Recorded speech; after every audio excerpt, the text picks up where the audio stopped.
Menopause. We all go through it as ladies. You are not alone. Today I'm going to share my journey with you and give you some tips and encouragement of things that I found. And so first off, I will talk to you about my symptoms and different things that I did to combat this. This is Graciously Gloria, and I thank you for joining today. So first, I like to say that perimenopause can be long-term. Some people can start as early as their 30s. Most people started in their 40s. And so menopause itself means that you have had at least 1 year without a period. So that's when you're then called postmenopausal. So you're premenopausal, they call that perimenopause, or then you're going through menopause, right? And then you're postmenopausal. Then you're postmenopausal for the rest of your life, ladies. And oh my goodness. And the symptoms don't always all go away after the perimenopause.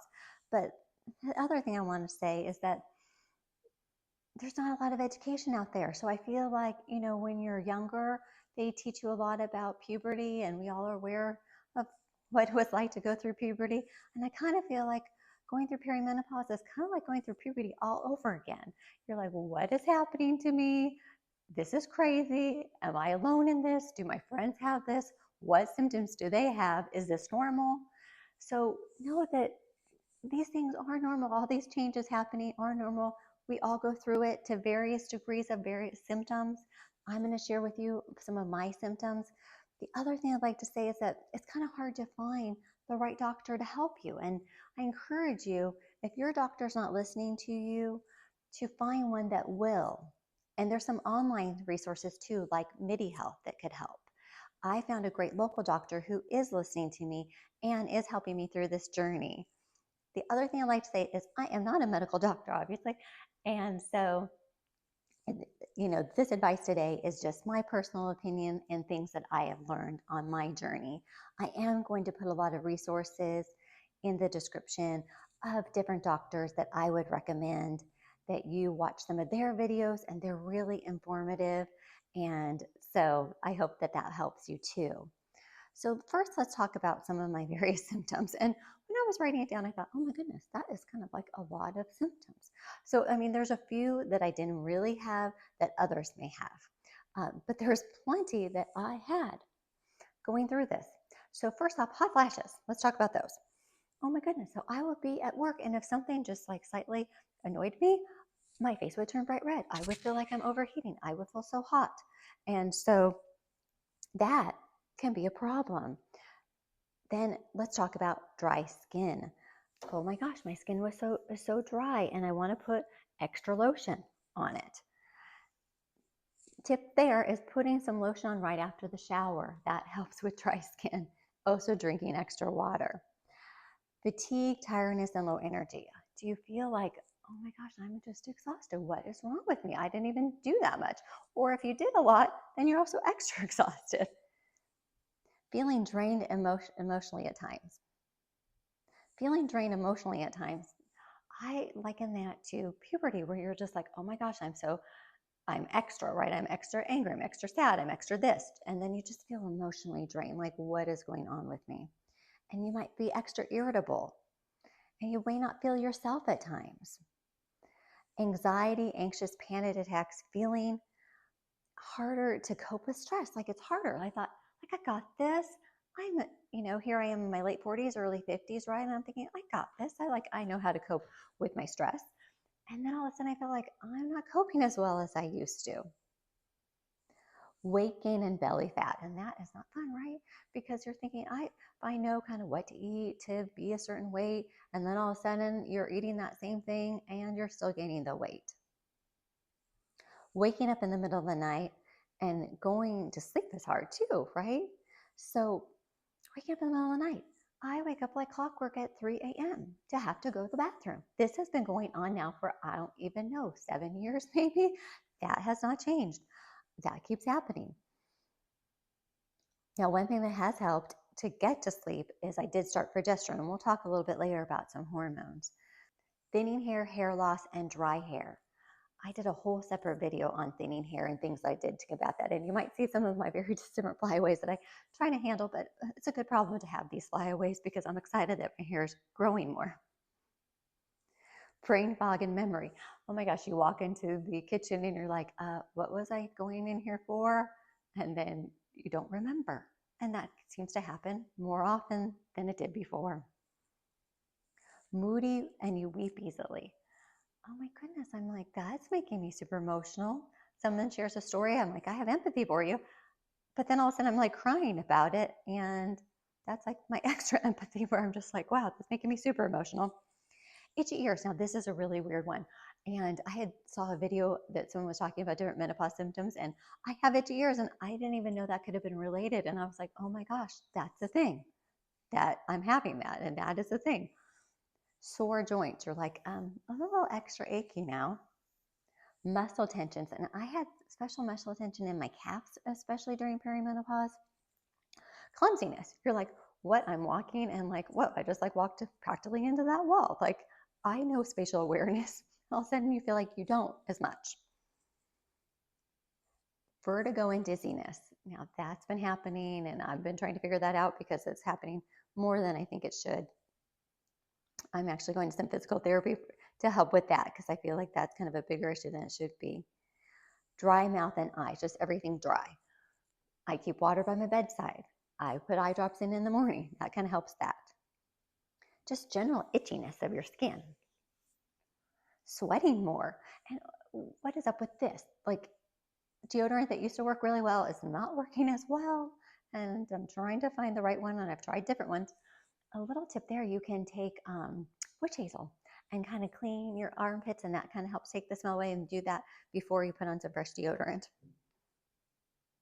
Back pain. So also sitting too much at a desk exasperates the back pain.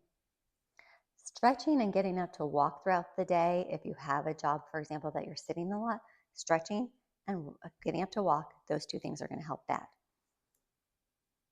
High cholesterol. One thing that could help cholesterol is gets a little better with CoQ10 could help, and reducing weight and doing various things to reduce your weight. Decrease muscle mass. So it's harder to gain that muscle as we get older, and it's decreasing on us to boot. So increasing your protein intake can help, lifting weights can help, and you're combating that muscle pain as well. So doing some stretches there. Sensitivity to lights and sounds. Headaches and migraines. I did a whole separate video on migraines because I'm battling that and trying to figure that one out. I don't have all the answers there on that yet. Chills and feeling cold and hard to get warm. I in particular have been so cold, my feet are like freezing all the time.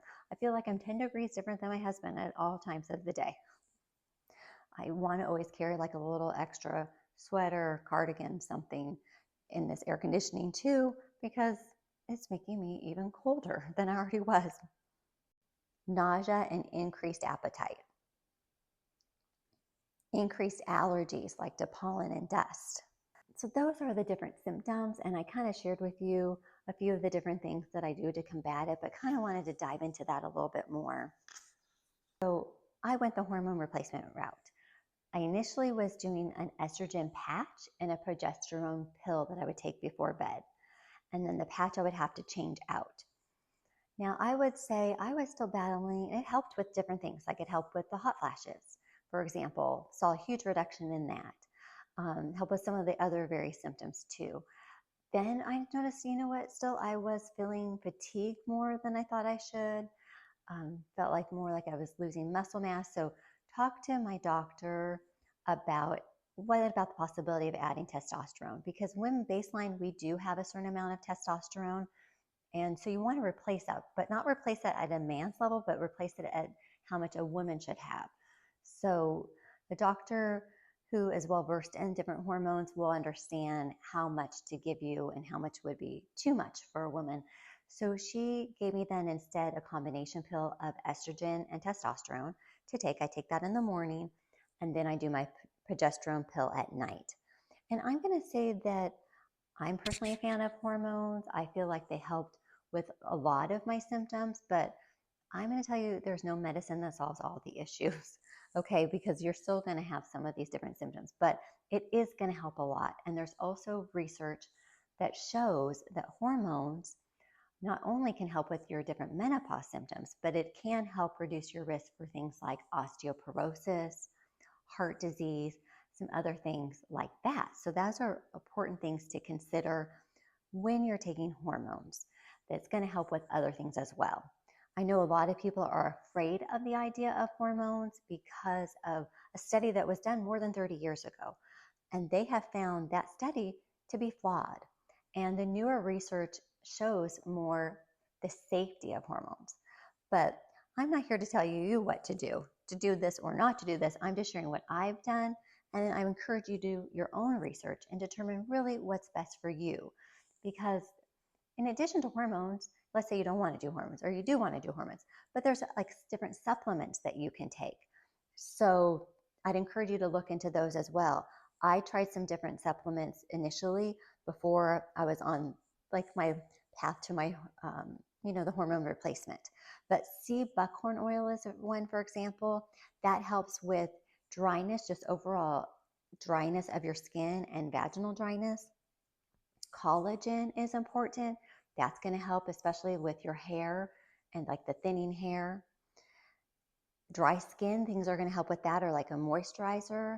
I'm a fan of argan oil.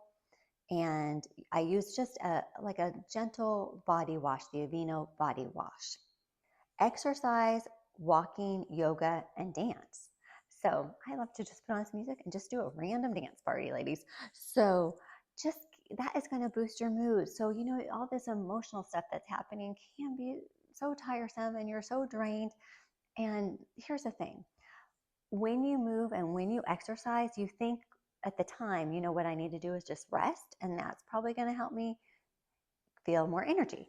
But actually, it's when you exert some little extra energy, and that's going to increase your endorphins, and that's going to help you feel a little bit more energized. So even when I'm feeling like I don't want to move, getting up and moving and getting around and doing my rebounder, doing my yoga, dancing, those are going to help give you that little boost of energy that you probably are looking for. I have been personally on Manjaro, and so that has helped with my weight loss and controlling my blood sugar because I do have blood sugar issues. So I want to be honest about that. I also wanted to mention vaginal estrogen. So I was dealing with, this is a little bit very personal, but I'll tell you a little bit. Vaginal dryness and friction. Let's just leave it at that. And so I did some research, and what happens is in the vagina, things start to thin, and that causes various issues, and it's drying. And so vaginal estrogen can help with that. It actually also can help with preventing UTIs.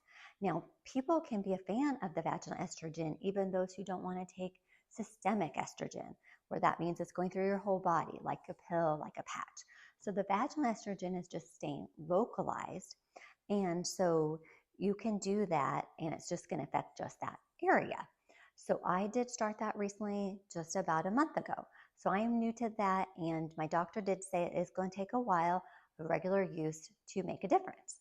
So that's something that you can look into as well, vaginal estrogen. So really, I just like to end with, you are not alone in this, ladies. And there are some great resources out there. Again, can mention a few doctors' names, and I will put those in the comments. Dr. Mary Claire, Menopause Taylor, Dr. Louise, Dr. Heather Hirsch, Dr. Susan Hardick. Those are just to name a few. I will put those resources because I feel like those doctors are really forging ahead and making a difference in women's health. And they are doing the research, and they are on the front lines helping women with their menopause, and have so many great suggestions and a lot of great knowledge. And so you really want to educate yourself, and that's going to make the difference, and that's going to be empowering to you. And so I wish you all well, ladies, in this journey, and we're all having to go through this, like I said, and best wishes to you. Please consider subscribing. This is Graciously Gloria.